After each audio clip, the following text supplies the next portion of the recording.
चलिए, हम लोग पढ़ रहे थे कक्षा 1 विषय विज्ञान, और सितंबर माह का जो प्रोजेक्ट बेस्ड लर्निंग आधारित कार्य था, मेरे शरीर का परिवर्तन, जो आपका किशोरा अवस्था की ओर पाठ पर आधारित था। यह प्रोजेक्ट, इस प्रोजेक्ट पर हमने 5 दिनों तक काम किया कि कैसे किशोरा अवस्था में लड़का और लड़कियों में क्या क्या बदलाव होता है और क्या क्या चेंज होता है।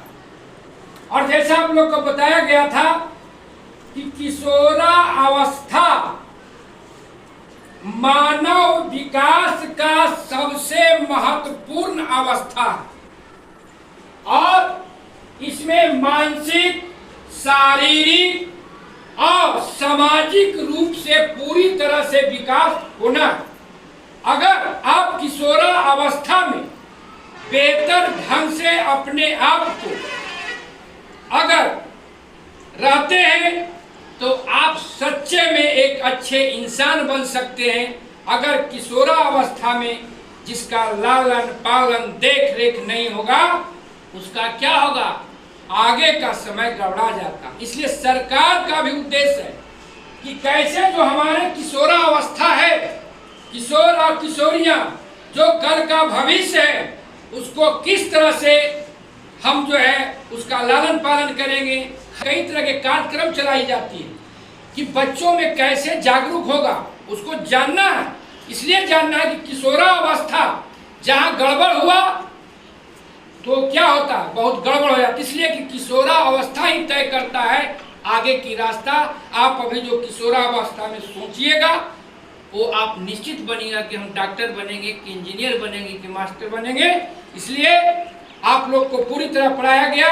आज फीडबैक है, जो प्रोजेक्ट बनाए हैं तो ग्रुप ए और ग्रुप बी और ग्रुप सी में आपको बांटा गया है। आपको प्रेजेंटेशन देना है और हमारे शिक्षक साथी सत्येंद्र जी और सुमन जी आपसे फीडबैक लेंगे कि क्या जो पढ़ाया गया 5 दिनों तक, क्या आपने उस चीज को समझे कि नहीं समझे। अगर जहाँ कमी होगा, उस चुनौतियों को फिर से हम लोग स्वीकार करेंगे, फिर आगे पढ़ेंगे। तो आप लोग फीडबैक के लिए तैयार हैं?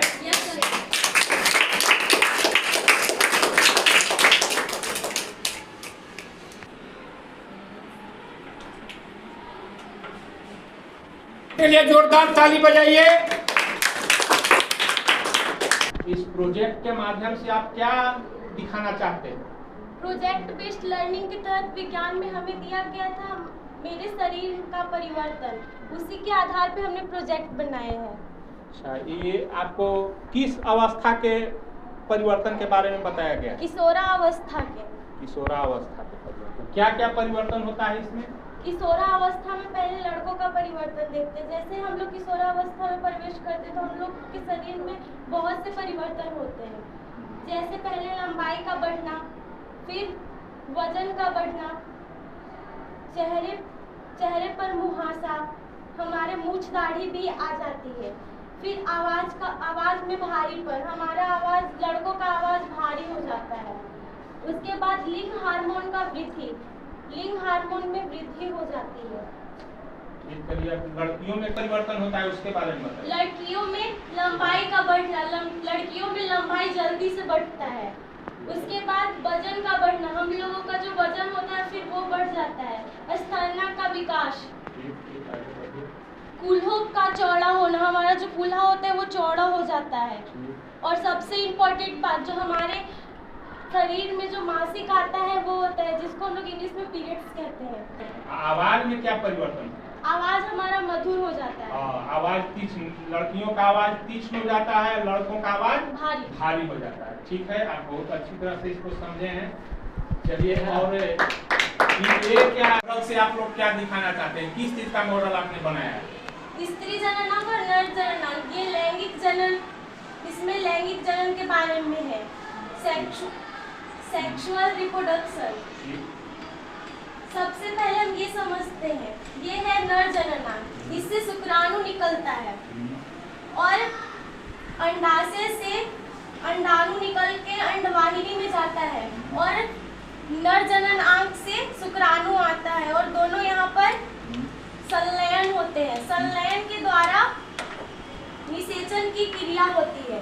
निषेचन की क्रिया के बाद युग्मनज बनता है, जो एक भ्रूण बन के गर्भ में स्थापित होता है और उसके बाद एक शिशु का निर्माण होता है।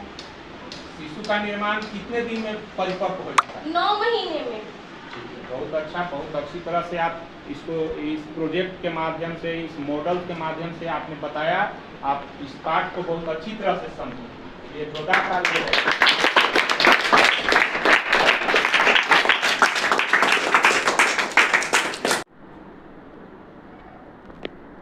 चलिए प्रशांत कुमार आइए और आप बताइए कि इस प्रोजेक्ट के माध्यम से आप क्या बताना चाहते हैं?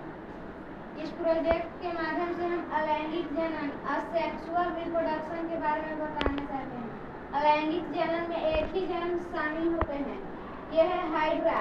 हाइड्रा में मुकुल विधि से जनन होता है। यहाँ से उभार विकसित होता है और एक नए हाइड्रा का निर्माण होता है जिसे मुकुल कहते हैं। बहुत सुंदर।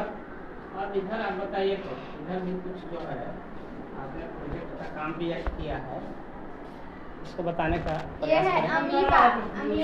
अमीबा में भी अलैंगिक जनन होता है, लेकिन इसमें द्विखंडन विधि से होता है। यह है अमीबा का केंद्र। यहाँ अमीबा का केंद्रक विभाजन होता है और यहाँ 2 भाग में बढ़ जाता है और 2 अमीबा का निर्माण हो जाता है। इस तरह से इस प्रक्रिया द्वारा आप जो है अलैंगिक जनन को बहुत अच्छा ढंग से प्रस्तुत किया। इसमें आप देखें कि सृष्टि कुमारी है ना, उन्होंने लैंगिक जनन के बारे में जानकारी दी और आप जो है अलैंगिक जनन के बारे में बताए। अब ये आप बताने का प्रयास करें कि लैंगिक जनन और अलैंगिक जनन में क्या अंतर है? लैंगिक जनन में 2 जन शामिल होते हैं और अलैंगिक जनन में एक ही जन शामिल होते हैं। चलिए, बहुत सुंदर।